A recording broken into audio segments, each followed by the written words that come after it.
Good evening प्रिय विद्यार्थी मित्रांनो. आजचा आपला 7वा दिवस. आपण या 6 दिवसामध्ये मागच्या एकूण 4 काळ शिकलो. त्यानंतर सर्वनाम, त्याची रूपे शिकलो. त्यानंतर इंग्रजी लिहायचं कसं, वाचायचं कसं ते पण शिकलो. आज आपण पाहणार आहोत 5वा काळ. एकूण 12 काळांपैकी हा 5वा काळ आपण टप्प्याटप्प्याने घेत आहोत. पहिले आपण 3 काळ बघितले. एक त्याच्यामध्ये सिंपल प्रेझेंट टेन्स, आणि आपली शिकवण्याची पद्धत आपली मराठी आहे, मातृभाषा आहे, तेव्हा एकदम सोपं आहे, फार अवघड काही नाहीये. तुम्ही फक्त माझे जे लेक्चर्स आहेत तेवढे रिपीट केले ना तरी तुम्हाला खूप चांगल्या पद्धतीनं इंग्रजी आणि इतर गोष्टी सहजरित्या येऊ शकतात. जसं की आता बघा, सिंपल प्रेझेंट टेन्स दुसरा आपण शिकलो, सिंपल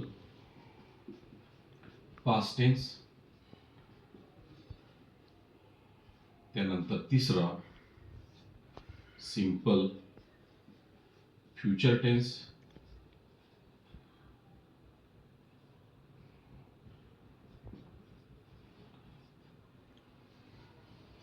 म्हणजे मराठीमध्ये आपण याला म्हणतो साधा वर्तमान काळ.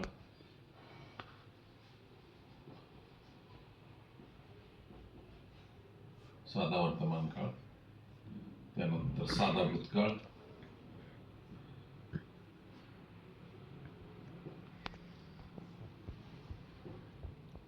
आणि हा साधा भविष्यकाळ.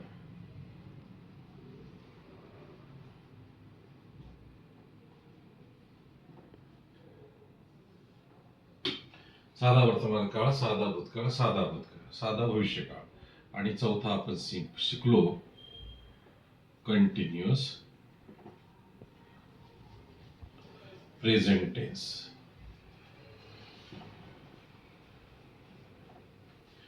इंग्लिश माहिती होण्यासाठी ही नावं आपल्याला माहित पाहिजे की हे काळ कोणता काळ आहे, कोणत्या काळात आपल्याला बोलायचं आहे, त्याचं सूत्र काय आहे, त्याचं तो ओळखायचा कसा, त्या ओळखल्यानंतर वाक्यरचना बनवायची कशी, त्यासाठी आपल्याला हे माहीत असायला पाहिजे. जसं की याला आपण चालू वर्तमान काळ असं म्हणतो, चालू वर्तमान काळ.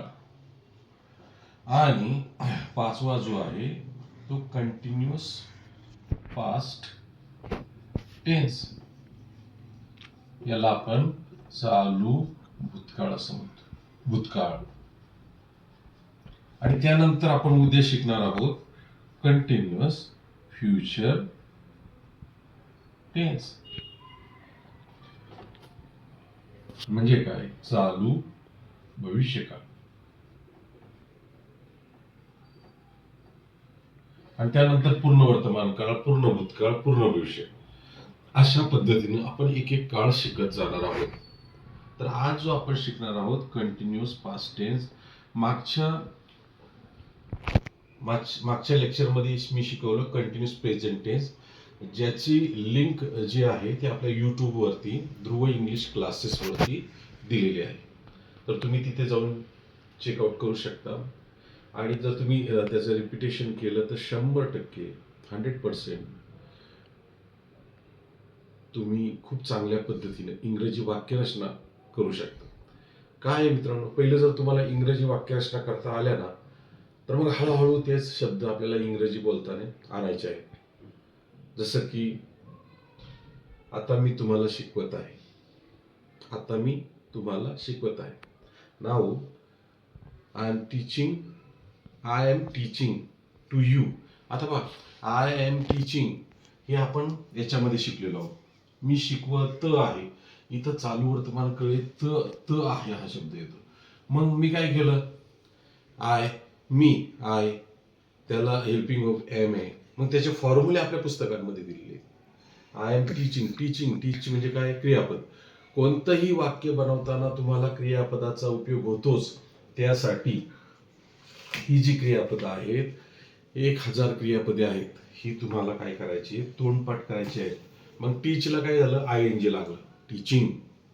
जसं की मी तुम्हाला सांगितलं होतं, सूत्र जे आहे प्रत्येक जो काळ आहे याचं सूत्र एकच आहे.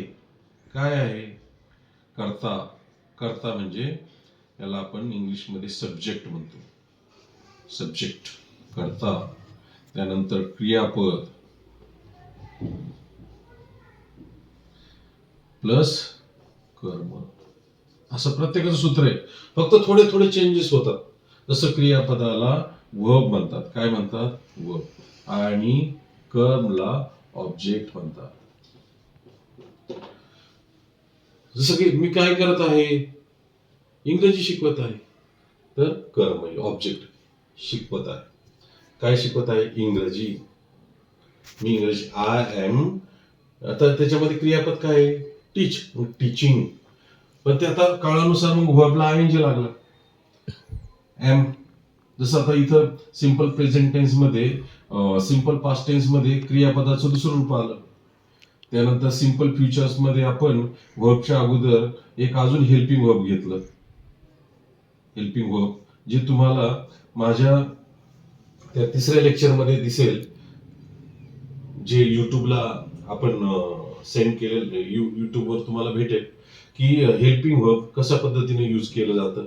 जसं काय प्रत्येक काळामध्ये एक हेल्पिंग वर्ब वापरलं जातं.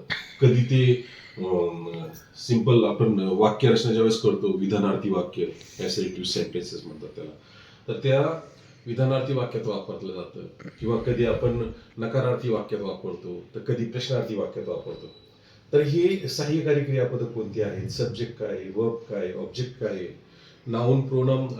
नाऊन सब्जेक्ट मध्ये आपण नाऊन प्रोनाऊन ह्या गोष्टी हे करत असतो. नाऊन आणि प्रोनाऊन जे मी तुम्हाला शिकवलेलं आहे. नाऊन म्हणजे काय? की कोणतेही नाव. जसं की आता माझं नाव संतोष आहे, तर संतोष हे नाऊन आहे. संतोष आंबा खातो, याच्यामध्ये नाऊन काय? संतोष. संतोष इंग्रजी शिकवतो. संतोष शाळेत जातो.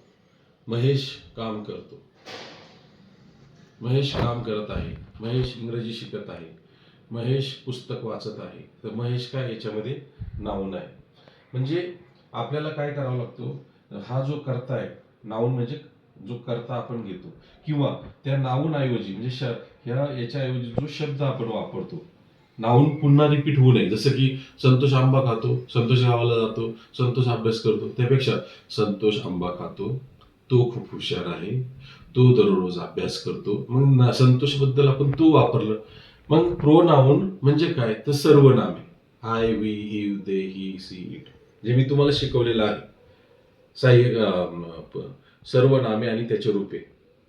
दोन आपण ज्यावेळेस पहिला दिवस घेतला, दुसऱ्या दिवशी तर ते आपण शिकलेलं आहोत. तर काय करायचंय तुम्हाला? त्यासाठी ध्रुव इंग्लिश क्लासेसला तुम्हाला सबस्क्राईब करायचंय. आणि सबस्क्राईब केल्यानंतर, किंवा जर तुम्हाला नाही आवडलं तर नका करू, काय हरकत नाही. परंतु तुम्ही तिथे जाऊन त्या गोष्टी रिपीट करा, पुन्हा पुन्हा पहा, आपलं पुस्तक जवळ ठेवा. 100% तुम्हाला इंग्रजी, तुमच्या वाक्यरचना, तुमचं थिंकिंग चेंज होईल आणि तुम्ही इंग्रजीमध्ये मास्टर व्हाल. तर आता आपण शिकायला घेत आहोत कंटिन्युअस पास्ट टेन्स. तर पाहूया कंटिन्युअस पास्ट टेन्स कशा पद्धतीने वाक्यरचना होतात. इथपर्यंत तुम्हाला समजलं असेल आशा करतो. आणि पुढे आपण जाऊया कंटिन्युअस पास्ट टेन्स. तर कंटिन्युअस पास्ट टेन्स मध्ये जर तुम्ही बघाल ना, आपल्याकडे एक फॉर्म्युला आहे. जसं की आता तुम्ही हे पहा, हा एक फॉर्म्युला आहे. ही, सी, इट, वी, यू, दे. मग ही, सी, इटला वॉज वापरतात आणि वी, यू, देला वेळ वापरतात. त्यानंतर व्ही म्हणजे वर्ब, आय एन जी लावतात वर्बला, आणि ओ. जसं की आता मी इथं तुम्हाला दाखवतो. I, we, you. पहिलं याचा लिहून घ्या. Continuous past tense. बघा स्पेलिंग चुकतील, त्याच्यावर लक्ष नाही द्यायचं. आय, वी, यू, त्यानंतर I, we, you, he, she, it.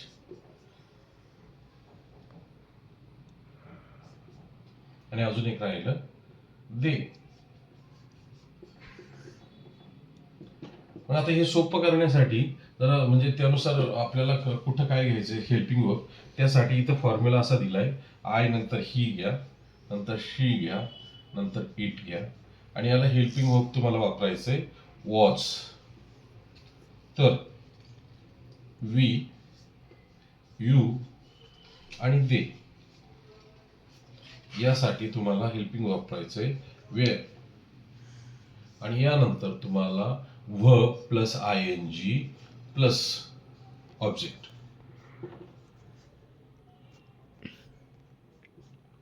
असं वापरायचं. म्हणजे हे झाला याचा फॉर्म्युला, याचं सूत्र.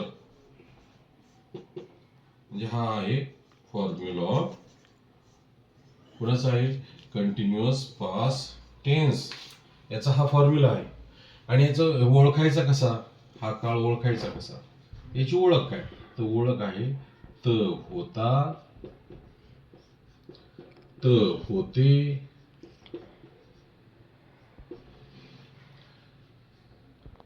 त होतो.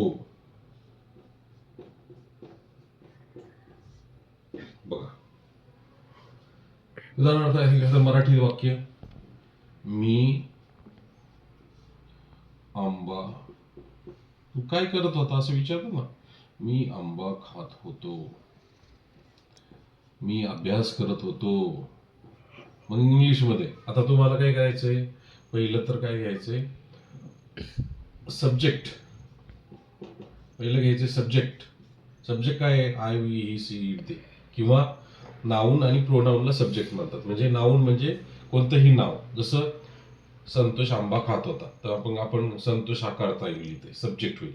आता इथं त्याच्यामध्ये मी वापरलंय, मग मीला काय शब्द आहे, आय. मग आय वॉज, वॉज घ्यायचं, नंतर फॉर्म्युलानुसार जायचं. वी खाणे, याच्यामध्ये काय आलं, क्रियापद काय आलं, खाणे. खाणे म्हणजे इट, आणि त्याला काय करायचं, आय एन जी लावायचं. आय वॉज इटिंग, काय खात होता, मँगो. काय करत होता, अभ्यास करत होता. काय वाचत होता, पुस्तक वाचत होता. म्हणजे काय प्रश्न विचारला की ऑब्जेक्ट आपल्याला भेटतं. समजलं. तो काय करत होता, पुस्तक वाचत होता. तो काय करत होता, पिक्चर बघत होता. तो काय करत होता, क्रिकेट खेळत होता. ही वॉज, हीच काय होणार आहे, ही वॉज प्लेइंग क्रिकेट.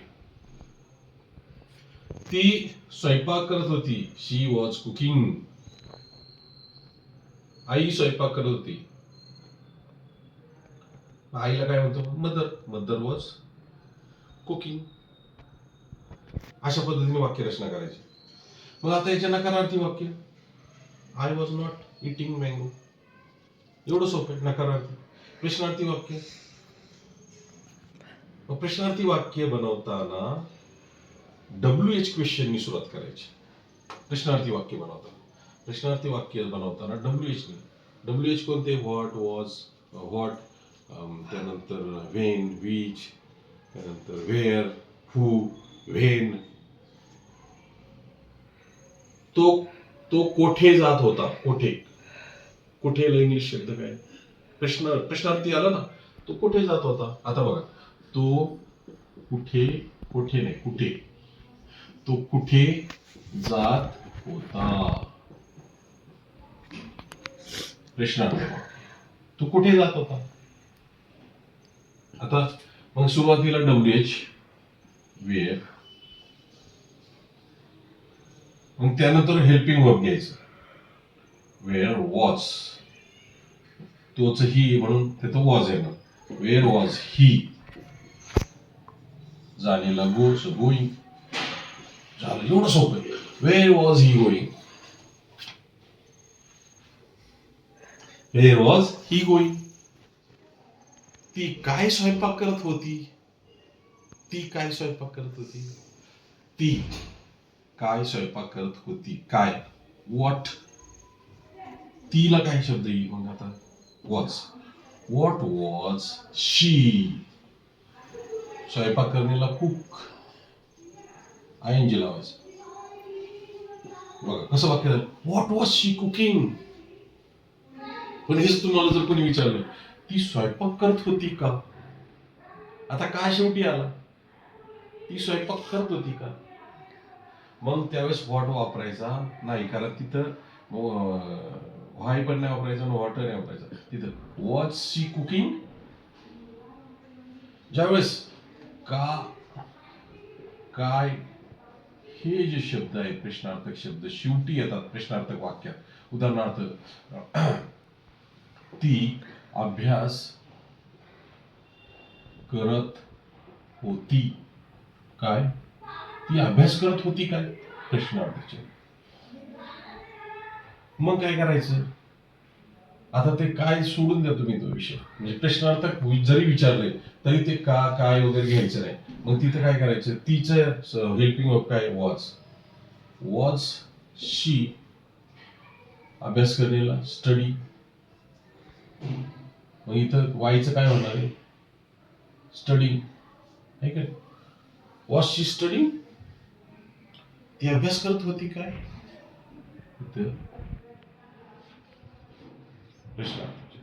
अशा पद्धतीने तुम्ही हजारो वाक्य रचना इझी बनवू शकता आणि या क्लासचा फायदा तुम्हाला 100% होणार, मी खात्री देतो. अजूनही जर तुम्ही क्लास जॉईन केला नसेल काही हरकत नाही, तुम्ही ध्रुव इंग्लिश क्लासेसला सबस्क्राईब करा किंवा त्यातले रोज व्हिडिओ बघा. 100% आपण हळूहळू चाललो आहोत. बघा, जो हळूहळू चालतो तो खूप दूर चालतो असं म्हटलं जातं. तुम्हाला माझ्याबरोबर यायचंय, माझ्याबरोबर शिकायचंय, तर या ध्रुव इंग्लिश क्लासचा 100% फायदा घ्या असे मी तुम्हाला रिक्वेस्ट करेल. आणि मी सांगेल बाळांनो, हे सध्याचं जग जे आहे त्याच्यामध्ये ह्या गोष्टीला खूप महत्व आहे. आपल्याला इंग्रजी लिहिता वाचता बोलता यायला पाहिजे. त्यासाठी त्याला कोणतीही परीक्षा देताना तुम्हाला ह्या गोष्टी शिकाव्या लागणारच आहे. तर का नाही आपण सुरुवात करावी? रोज मी 10 ते 15 मिनिटांचा माझा व्हिडिओ मी माझ्या यूट्यूब चॅनलवर पोस्ट करत आहे. ध्रुव इंग्लिश क्लासेस हा माझा यूट्यूब चॅनल आहे, तर तुम्ही अवश्य त्याचा फायदा घ्यावा. So thank you very much.